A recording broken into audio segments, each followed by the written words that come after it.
Hello दोस्तों, कैसे हैं आप सब लोग। उम्मीद करता हूं काफी अच्छे होंगे। तो दोस्तों, अभी जो 3 आईपीओ ओपन है, extra net IPO, Indo MIM IPO, Lohia corporation IPO, तो तीनों का हम फाइनल अपडेट जानेंगे। उसके अलावा 4-5 अपकमिंग आईपीओ हैं, वो भी आने वाले हैं, उनका भी अपडेट लेंगे। किसी की डेट्स वगैरह अनाउंस हो गई है। कुछ और भी आईपीओ हैं जो आने वाले हैं, उनके बारे में भी हम डिस्कस कर लेंगे।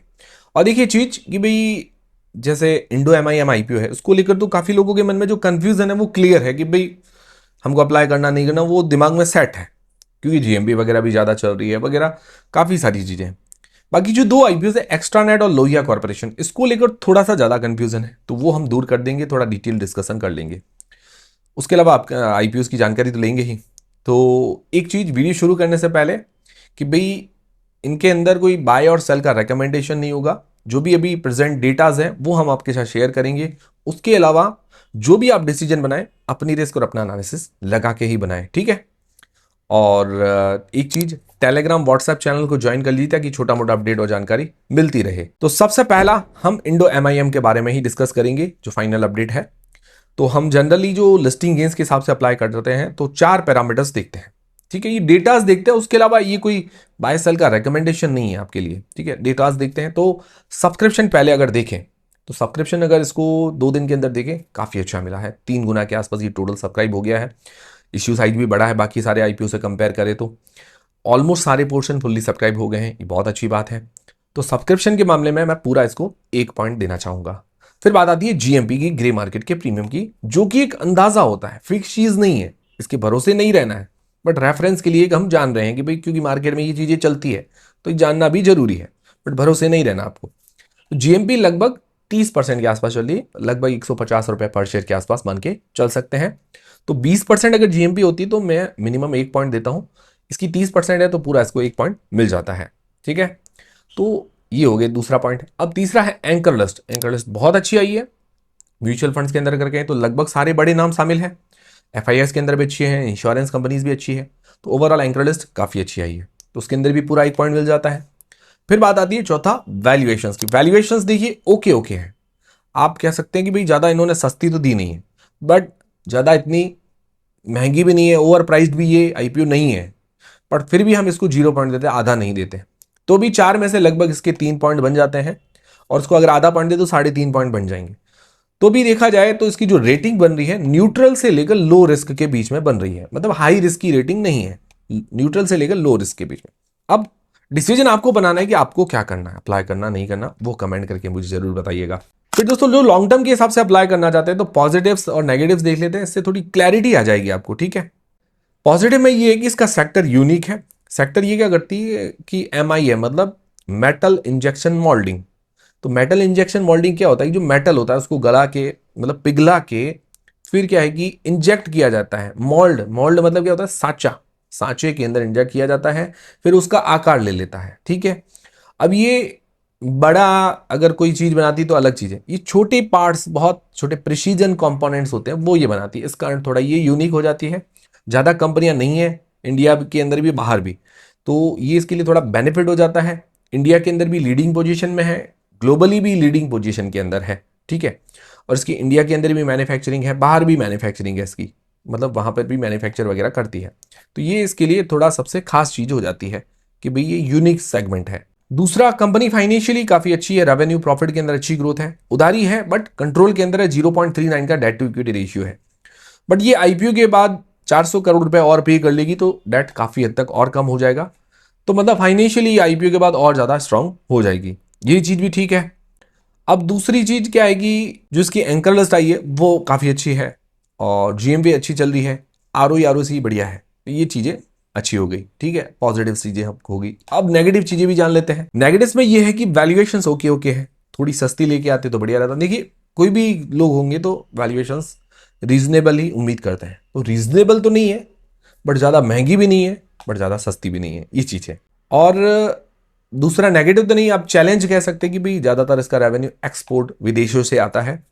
तो जो करेंसी एक्सचेंज जो होते हैं, फॉरेन एक्सचेंज, वहाँ पर जो रेट का डिफरेंस होता है, कभी कभार उसके कारण रेवेन्यू प्रॉफिट पर इम्पैक्ट देखने को मिलता है, क्योंकि जैसे डॉलर वगैरह है या कोई भी भाव ऊपर नीचे होता है, तो उससे इनके रेवेन्यू प्रॉफिट पर थोड़ा बहुत इम्पैक्ट देखने को मिलता है, ये चीज़ है। तो ये कोई नेगेटिव नहीं है, चैलेंजेस है। ऐसा होता है। बाकी ओवरऑल अगर कंक्लूजन देखें तो कंपनी मतलब जो यूनिक सेक्टर है, फाइनेंशियली स्ट्रांग है, तो एंकरलेस वगैरह अच्छी आई है, तो ये चीज़ें इसके लिए कुछ खास बनाती है इसको। बाकी नेगेटिव था डेट, वो मतलब पे कर रहे हैं आईपीओ के वजह से, वैल्यूएशंस वाला एक थोड़ा पॉइंट रह जाएगा। उसके अलावा मतलब इतनी कोई हाई रिस्क की कंपनी नजर नहीं आ रही। लॉन्ग टर्म के लिए एक ऐसी कंपनी जो स्टडी की जा सकती है, इसको आप वॉच लिस्ट के अंदर ऐड करके रख सकते हैं, ऐसी कंपनी ये नजर आती है। बाकी आप लोग क्या करेंगे, अप्लाई करेंगे नहीं करेंगे, कमेंट करके बता दीजिएगा। मेरी तरफ से कोई बाय सेल का रेकमेंडेशन नहीं है। फिर दोस्तों जो एक्स्ट्रा नेट आईपीओ है, ठीक है ना, तो इसको टोटल जो सब्सक्रिप्शन मिला है, 4 पैरामीटर्स जो हम देख रहे हैं, 1.96 टाइम्स। तो ये 1.96 टाइम्स तो बहुत ज्यादा नजर आता है कि भाई 2 गुना के आसपास सब्सक्राइब हो गया है, बट छोटा ही इश्यू साइज है। लगभग 229 करोड़ रुपए भाई जुटाए हैं इसने, मतलब लगभग 229 करोड़ रुपए के आसपास लगे हैं। तो छोटे साइज के हिसाब से मैं सब्सक्रिप्शन ज्यादा नहीं कहूंगा, बट ठीक है, ठीक है, आधा पॉइंट इसके अंदर दे सकते हैं इसको। जीएमपी लगभग 6% के आसपास बता रही है, 7 रुपए पर शेयर। तो जीएमपी काफी कम है, जीएमपी में भी 0 पॉइंट देना चाहूंगा। फिर बात आती है वैल्यूएशंस की, तो P wise, price to book wise इसकी वैल्यूएशन सही है, तो 1 पॉइंट पूरा वैल्यूएशंस के अंदर मिल जाता है। एंकरलेस देखिए छोटा इश्यू साइज है, कोई खास आई नहीं है, तो उसके अंदर 0 पॉइंट होता है। तो 4 में से लगभग 1.5 पॉइंट बन रहे हैं। मतलब इसकी जो रेटिंग बनी है रिस्की टू न्यूट्रल, क्योंकि जीएमपी थोड़ी बहुत मान लो ऊपर नीचे हो जाती है तो आधा पॉइंट उसका हम एक लेके चलते हैं, तो रिस्की टू न्यूट्रल के बीच में इसकी रेटिंग बन रही है। ठीक है, लो रिस्क वाला ये आईपीओ नजर नहीं आ रहा है। ठीक है, बाकी बाय सेल का रिकमेंडेशन नहीं है। आप लोग क्या करेंगे कमेंट करके बता दीजिएगा। फिर लॉन्ग टर्म के हिसाब से जो लोग अप्लाई करना चाहते हैं तो पॉजिटिव्स और नेगेटिव्स देख लेते हैं। पॉजिटिव में ये देखा जाए सबसे बड़ा पॉजिटिव है कि वैल्यूएशन सही है, बाकी आरओई आरओसी वगैरह भी अच्छी है, रेवेन्यू प्रॉफिट के अंदर अच्छी ग्रोथ है, मार्जिन भी इसका अच्छा है, लास्ट ईयर मार्जिन 11% के आसपास है। और इसके अंदर क्या, ये आईटी सेक्टर के जो क्लाइंट्स हैं वो इसके पास है, गवर्नमेंट सेक्टर से क्लाइंट है, ये आईटी से जुड़ी हुई सेवाएं देती है। तो सेक्टर तो कॉमन है, बट इसके पास खास चीजें हैं कि भाई ये ओवरऑल सारा प्रोवाइड करवाती है, आईटी से रिलेटेड सारा काम करके देती है। स्पेशली गवर्नमेंट क्लाइंट्स ज़्यादा है, वेबसाइट बनाना उनकी वगैरह, और उनकी ऐप बनाना है, उनके अंदर नेटवर्क कनेक्शन देखना है, तो ये सारे काम ये करती है।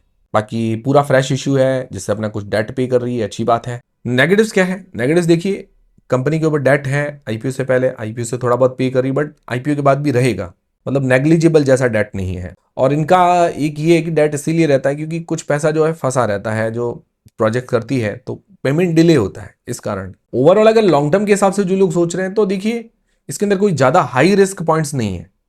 ठीक है भाई, हाई रिस्क वाली कोई चीजें देखिए ऐसी नहीं है, कंपनी अच्छी नजर आ रही है, मतलब ज्यादा रिस्की कंपनी नजर नहीं आ रही है। बाकी मार्केट कैप इसका 664 करोड़ रुपए का है, छोटा मार्केट कैप होगा तो उस हिसाब से मार्केट कैप छोटा तो वो रिस्क तो रहेगा ही। बाकी ग्रोथ पॉइंट ऑफ व्यू से देखें तो भाई जैसे ये छोटे मार्केट कैप वाले वो ज्यादा इंस्टेंट ग्रोथ करते हैं, ये चीजें होती। बाकी ये ग्रोथ करेगी नहीं करेगी ये तो मार्केट बताएगा। ठीक है, आप लोग क्या करेंगे, अप्लाई करेंगे नहीं करेंगे, कमेंट करके बता दीजिएगा। फिर लोहिया कॉर्पोरेशन आईपीओ, ये टोटल सब्सक्राइब हुआ है 0.59 टाइम्स, ये लगभग अंडर सब्सक्राइब है, लगभग सारे पोर्शन। एक रिटेल पोर्शन थोड़ा सब्सक्राइब हो गया है फुल्ली, बाकी सारे पोर्शन अंडर सब्सक्राइब है। तो सब्सक्रिप्शन के मामले में 0 से आधा पॉइंट हम दे सकते हैं। अभी जीएमपी काफी कम है, सिर्फ 1% के आसपास, लगभग 5-6 रुपए पर शेयर के आसपास मान के चल सकते हैं। डिमांड काफी कम है, जीएमपी में 0 पॉइंट। वैल्यूएशंस ओके ओके है, ज्यादा सस्ती नहीं है, आधा पॉइंट दे सकते हैं। एंकर लिस्ट के अंदर भी आधा पॉइंट मिल जाता है इसको। तो टोटल अभी करते हैं तो लगभग 4 में से 1.5 रेटिंग जैसी बनती है। तो ये भी रिस्की टू न्यूट्रल के बीच में, मान लो जीएमपी थोड़ी 10% तक आ जाती है तो उसका आधा पॉइंट हो सकता है, रिस्की टू न्यूट्रल के बीच में इसकी रेटिंग बन रही है। ठीक है, बाकी बाय सेल का रिकमेंडेशन नहीं है। फिर लॉन्ग टर्म के हिसाब से जो लोग अप्लाई करना चाहते हैं तो पॉजिटिव्स और नेगेटिव्स देख लेते हैं। पॉजिटिव में ये है कि जो वॉवन रेफरी या मशीन्स होती है, मतलब जो ये सीमेंट के कट्टे वगैरह आप देखते होंगे या पशु आहार के कट्टे देखते होंगे, तो वो जो कट्टे जिससे बने हुए होते हैं तो उसकी जो मशीन होती है वो ये मैन्युफैक्चर करती है लोहिया कॉर्पोरेशन। तो उसके अंदर इसका यूनिकनेस है, और उस सेक्टर के अंदर आप कहें तो लीडिंग पोजीशन के अंदर भी है।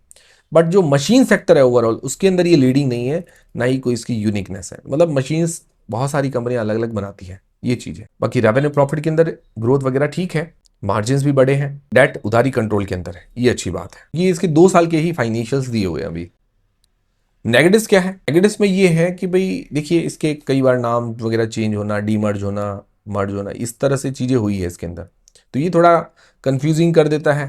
ठीक है, हालांकि कंपनी पुरानी है, बट जो अभी रिसेंटली जो फॉर्म हुई है उसके 2 साल के ही फाइनेंशियल्स डेटाज वगैरह है, ये मुझे थोड़ा कंफ्यूजिंग लगा और नेगेटिव भी लगा। और पूरा ओएफएस है, हालांकि कंपनी की फाइनेंशियल कंडीशन को देखते हुए ज़्यादा ऐसे पैसों की जरूरत तो नहीं नजर आ रही, बट थोड़ा फ्रेश इशू लेके आते तो बढ़िया रहता है। ओवरऑल इतना ज़्यादा कोई हाई रिस्की फैक्टर्स नहीं है, बट ये कंपनी जो जिस तरह से मर्ज डीमर्ज हुआ ना, या नाम चेंज होना, और अभी 2 साल के ही इसके डेटाज हैं, तो मुझे लगता है थोड़ा समय देना चाहिए इसको, ये चीज़ है। मतलब अभी जल्दबाजी में इन्वेस्टमेंट करना थोड़ी जल्दबाजी होगी, ये चीज़ है।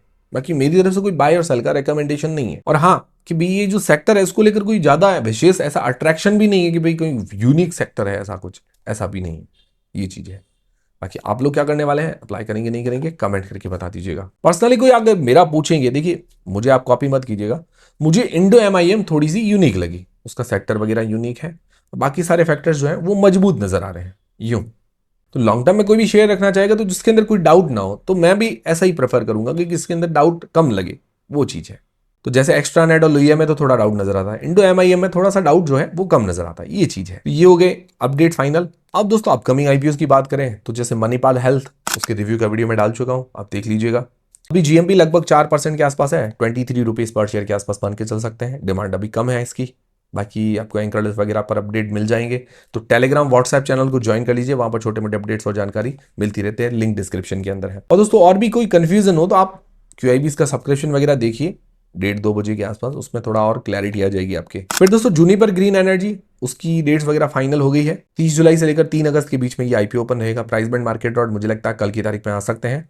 फिर एक और आईपीओ जिसकी डेट्स फाइनलाइज हुई है, MV इलेक्ट्रो सिस्टम, 30 जुलाई से लेकर 3 अगस्त के बीच में ये भी आईपीओ ओपन रहेगा। इसके भी प्राइस बैंड मार्केट लॉट कल की तारीख में देखने को मिल सकते हैं। फिर अगस्त में जो आईपीओ आएगा, मिल्की मिस्ट आईपीओ, ये अगस्त में आ सकता है। RD इंडस्ट्रीज आईपीओ, ये भी अगस्त में देखने को मिल सकता है। उसके अलावा जो आईपीओ है, जेप्टो आईपीओ भी हमें अगस्त महीने के अंदर देखने को मिल सकता है, पॉसिबिलिटी है। उसी के साथ और भी आईपीओ अगस्त के अंदर देखने को मिल सकते हैं। तो मैं आपको अपडेट कर दूंगा कि भाई कौन कौन से आईपीओ आने वाले हैं जैसे ही अपडेट आएंगे। तो ये थे दोस्तों आज के अपडेट्स। उम्मीद करता हूं हमारा वीडियो, हमारी जानकारी आपको पसंद आई होगी, हेल्पफुल रही होगी। हेल्पफुल रही तो वीडियो को लाइक जरूर करें, चैनल को सब्सक्राइब कर लें। मिलते हैं दोस्तों अगले वीडियो के अंदर।